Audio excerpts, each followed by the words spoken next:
এটা হলো যেদিনকে আমরা ছাঙ্গুর লেকের দিকে যাচ্ছিলাম, সেই রাস্তায় যাওয়ার পথে তার কিছুটা দৃশ্য, প্রাকৃতিক দৃশ্য আমি উপভোগ করছিলাম এবং আপনাদেরও দেখার সুযোগ করে দিলাম। যতটুকু পারলাম আর কি ভিডিও তুলেছি, কারণ প্রকৃতিকেও উপভোগ করছিলাম আর ভিডিও তুলছিলাম। সব মিলিয়ে বেশ মজাই লাগছিল।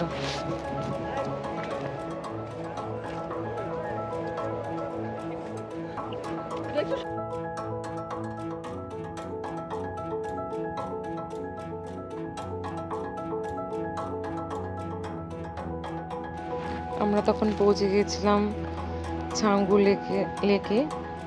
তো ছাঙ্গু লেকের পাশে এই বরফগুলো পড়েছিল,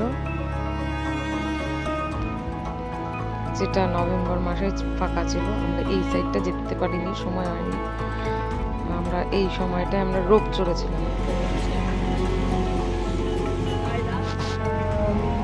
ছাঙ্গুর রাস্তায় তখন আমরা কাওয়া মন্দিরের পথে যাচ্ছিলাম। নাথুলাতে আমরা পৌঁছাইনি, মানে যাইনি আর কি।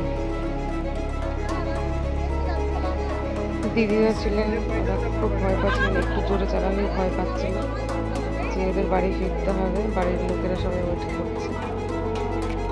তো আমাদের ড্রাইভার বলছিল এর থেকে আস্তে গাড়ি চালালে আমাদের হেঁটে যেতে হবে। ড্রাইভার খুব ভালো ছিল। আমি ওনার নাম্বার নিয়ে এসেছি, নেক্সট টাইমে যখন যাওয়া হবে তো ওনার নাম্বারটা আমি যার কারণে লিখে দিচ্ছি।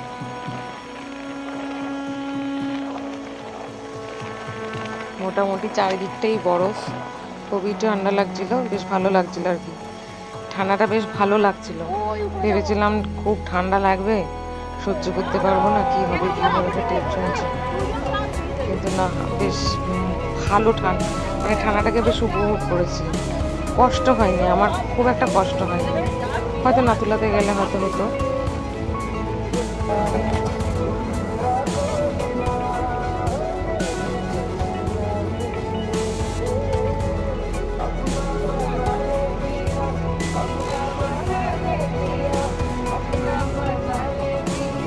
এমন একটা সুন্দর পরিবেশে মনটা কার না ভালো লাগে। তাই যে গানটি চলছিল, গানের সাথে সাথে আমি গীত মেলাচ্ছি। আমি শুধু নয়, দিদিরাও মেলাচ্ছিলেন। নাথুলা বাকি ছিল 25 কিলোমিটার।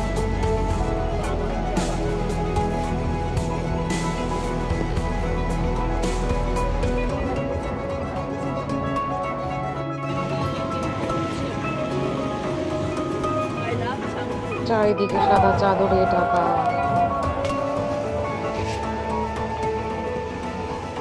মোটামুটি বাবা মন্দিরের কাছাকাছি তখন আমরা ওর জায়গায় ঢুকে গেছি। তো কেমন লাগলো আমার ভিডিওটি অবশ্যই লাইক, কমেন্ট এবং শেয়ার করবেন।